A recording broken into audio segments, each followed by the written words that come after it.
La lingua corsa per me è l'opera di un popolo.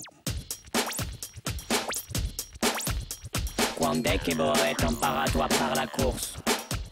Allora, imparare a parlare corsa è un affare difficile a dire perché chi vuol dire imparare una lingua? Imparare una lingua è prima ascoltare di chi parlano, e qui mi è accaduto in paesi che da sia in la Qualongo in Curà di Statina, la gente parlava corsa, io non parlavo mica, ma ho registrato tutto in me e è sortito più tardi, piuttosto verso i 17 anni, 18 anni.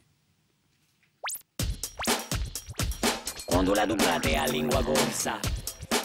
Allora, è un po' particolare perché la do prendo il mestiere, posto che sono capi progetto a UCRDP e la do adoprato per parlare ai cittadini in scuole e poi la do in paesi più che francese, dice la radio.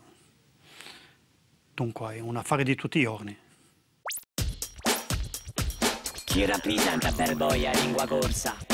La lingua corsa rappresenta per me la lingua di me antichi, prima, e di noi è la sola lingua che mi permette di esprimermi. Quando voglio dire qualcosa di più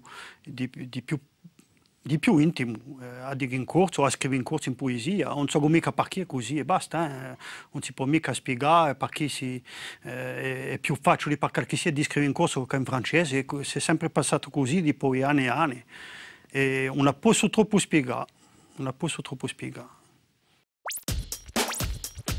Come dite la bene di lingua corsa? Allora, la lingua corsa so bene, anche qui è una domanda difficile. Penso che la lingua sarà ciò che il popolo ne farà. Edo che l'ha fatto secoli a secoli. Dunque, se il popolo decide di mantenere la lingua, sarà mantenuta, e se decide di parlare un'altra lingua, cambierà. Se è già passato sotto i romani, si sono messi a parlare il latino e non la parlavano mica.